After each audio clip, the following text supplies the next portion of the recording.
नमस्कार शेतकरी मित्रांनो, आवड मोसंबी शेतीची या यूट्यूब चॅनलमध्ये आपलं स्वागत. तर शेतकरी मित्रांनो, आज आपला 63वा भाग. तर आपल्याला शेतकऱ्याचे कमेंट आले होत्या की मोसंबी संत्रा बागेमध्ये पाणी नियोजन करता असताना आपण एक व्हिडिओ बनवा.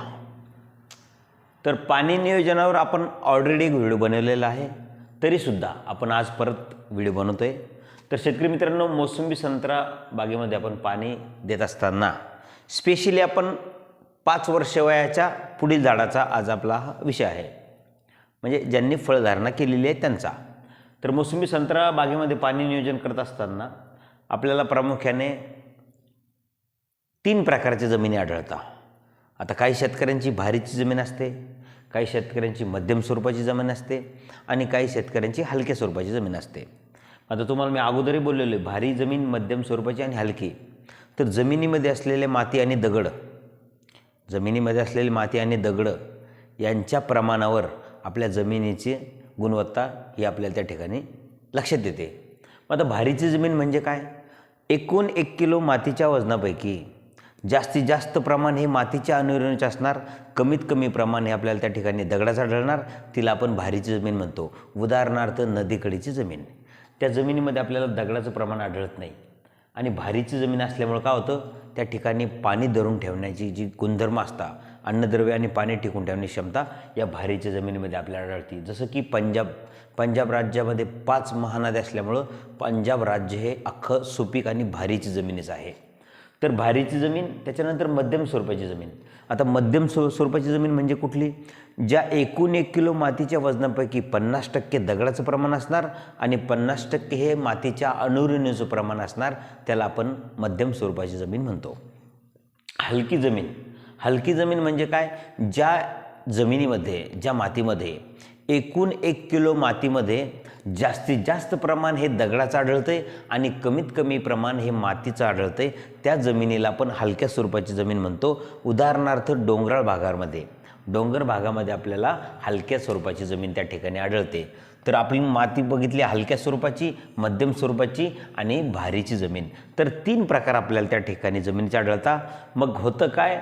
भारीच्या जमिनीमध्ये पाणी धरून ठेवण्याची क्षमता असते, कारण मातीची संख्या जास्त असते. मध्यम स्वरूपाची जी जमीन असते तिच्यामध्ये पाणी ही जनरल मध्यम स्वरूपाचं धरून ठेवण्याची क्षमता असते, कारण त्या ठिकाणी मातीचे अणुरेणू हे 50% असतात. आणि हलकी जमीन, तिथे दगडाचं प्रमाण असते, त्यामुळे त्या जमिनीमध्ये पाणी धरून ठेवण्याची क्षमता ही कमी असते, कारण मातीचे अणुरेणू त्या ठिकाणी कमी असते. तुम्ही बघा, वाळूमध्ये पाणी सोडा, पाणी हे सडनली तुमचं पर्क्युलेट होणार, निचरा होणार.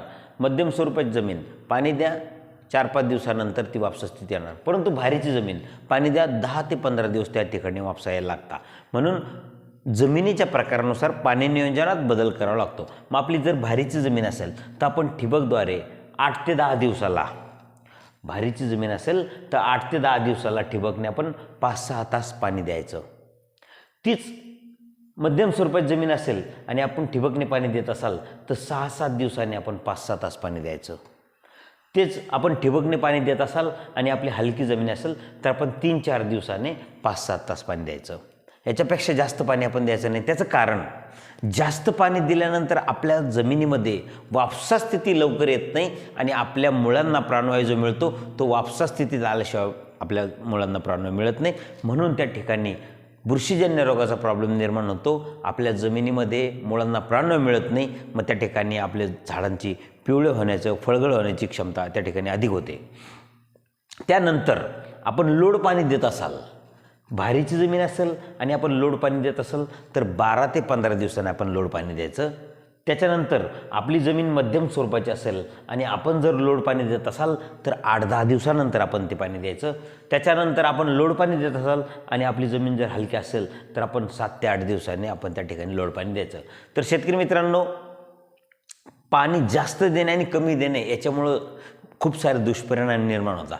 उदाहरणार्थ, आपल्या शरीरामध्ये आपण जे पाणी पितो, आपल्या शरीरामध्ये जी आपल्याला तहान लागलेली असते तर ती आपल्याला लिमिटेड लागलेली असते. आपल्या घरी भलेही 10 हंडे भरलेले, परंतु आपण 1 हंडा पिणार नाही, कारण ते आपल्या शरीराने ऑर्डर ती केलेली नसते. आपण अर्धा लिटर 400 ml अशा पद्धतीने पाणी पितो, कारण आपल्या शरीराची ती गरज असते. तसेच झाडामध्ये आपण बघत असाल, उन्हाळ्यामध्ये एप्रिल मे जरी असेल तर आपण भारीची जमीन असेल तर आपण उन्हाळ्यामध्ये 150 लिटर आपण एका झाडाला पाणी द्यायचं असतं. त्याच्यानंतर मध्यम स्वरूपाची जर जमीन असेल तर आपण 150 लिटर देणार, परंतु त्याच्या दिवसामध्ये फरक करणार. कारण मध्यम स्वरूपाची जमीन असेल तर लवकर वापसा स्थिती येते आणि हलकी जमीन असेल तर त्याच्यापेक्षा जास्त लवकर येते, परंतु भारी जमीन लवकर वापसा स्थिती येत नाही. त्यामुळे आपण त्या ठिकाणी पाण्याच्या नियोजनात बदल करतो. पाणी तेवढंच द्यावं लागतं, परंतु त्याच्या दिवसामध्ये फरक करतो. जसं की आपण उन्हाळ्यामध्ये एक दिवसभरात आपण 20 वेळेस पाणी पिणार, तेच पाणी आपण हिवाळ्यामध्ये फक्त 7-8 वेळेस पिणार आणि तेच आपण पावसाळ्यामध्ये फक्त 4 ते 5च वेळेस पितो. मग असं होत नाही की आपण उन्हाळा आहे म्हणजे आपण 10 लिटर पाणी पिणार, असं होत नाही. आपण पाणी पिण्याच्या प्रमाणात बदल करत नाही, पाणी पिण्याच्या वेळेत बदल करतो. तर शेतकरी मित्रांनो, जास्त पाणी दिल्यानंतर आपली फळगळसुद्धा त्या ठिकाणी 100% होते. आपण वापसा स्थितीत जमीन आल्यानंतर जर पाणी दिलं तर आपली झाड पिवळी पडत नाही, आपल्या बागेमध्ये फळगळ त्या ठिकाणी होत नाही. त्यामुळं शेतकरी मित्रांनो, मोसंबी संत्रा बागेला सिट्रस फ्रूट, लिंबूवर्गीय फळपीक, निमकाटेरी याला पाण्याचं नियोजन करत असताना आपण याच पद्धतीने पाणी द्या. ज्या झाडांना काटे नसता त्या झाडांना जास्त पाणी दिलं तरी प्रॉब्लेम येत नाही, परंतु ज्या झाडांना काटे असतात त्यांना जास्त पाणी हे लागत नाही. त्यामुळं पाणी नियोजन करत असताना आपण काळजीपूर्वक ती गोष्ट हँडल करा. आत्तापर्यंत शेतकऱ्यांनी बागेचं नुकसान जे केलं असेल तर ते सर्वप्रथम पाणी जास्त देऊन केलेलं आहे, त्याच्यानंतर अंतर्मशागत डीपवर केलेली आहे त्याच्यामुळं नुकसान झालेलं आहे, त्याच्यानंतर शेणखत न दिलं त्याच्यामुळं झालेलं आहे. तर शेतकरी मित्रांनो, अशा चुका करू नका. मोसंबी संत्रा बागेमध्ये काम करत असताना सर्वात महत्त्वाचा मुद्दा, पाणी नियोजन करत असताना आपण याच पद्धतीने ते करा, जेणेकरून आपली बाग ही टवटवीत राहील. दुसरी गोष्ट, जास्त ठिबकने जर पाणी दिलं तर आपल्या जमिनीमध्ये असलेले अन्नद्रव्ये हे जास्त खोलवर जातात, त्यामुळं आपल्या बागेला अन्नद्रव्याची कमतरता निर्माण होते. 25-30 वर्षा अगोदर आपण पाण्याचं नियोजन करत असताना लोड पाणीच द्यायचो, पट पाणी द्यायचो, ठिबकचं पाणी नव्हतं. कारण त्यावेळेस ठिबकचं संशोधन हे झालंही नव्हतं आणि ठिबकही नव्हतं. तर ज्यावेळेस आपण लोड पाणी द्यायचो तर अन्नद्रव्य हे तुमचे 2-3 फुटापर्यंत पर्क्युलेशन व्हायचे, तिथपर्यंत जायचे. परंतु आता ठिबक आपण गॅप टू गॅप देतो, 2-2, 3-3 दिवस सारखं ठिबकचा वापर करतो. त्यामुळं आपल्या दिलेले अन्नद्रव्ये जमिनीमध्ये अक्षरशः 30-30, 40-40 फुटापर्यंत जाता.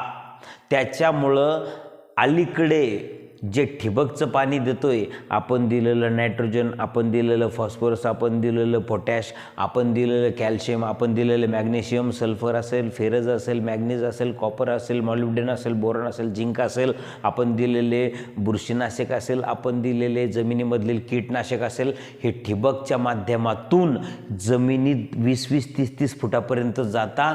म्हणून आपल्या विहिरीचं आणि बोरचं पाणी हे खराब झालेलं आहे. 20-25 वर्षा अगोदर कोणत्याही राज्यामध्ये, कोणत्याही जिल्ह्यामध्ये पाणी खराब नव्हतं. त्याचं कारण आपण लोड पाणी द्यायचो, परंतु ठिबकमुळे जमिनीमध्ये खोलवर ते पाणी मुरायला सुरुवात झालेली आहे. त्यामुळं आपल्या जमिनीचा pH खराब झालेला आहे आणि आपल्या पाण्याचा सुद्धा pH खराब झालेला आहे. आणि प्रत्येक घरोघरी, गावागावामध्ये आता लोक फिल्टरचं पाणी वापरता.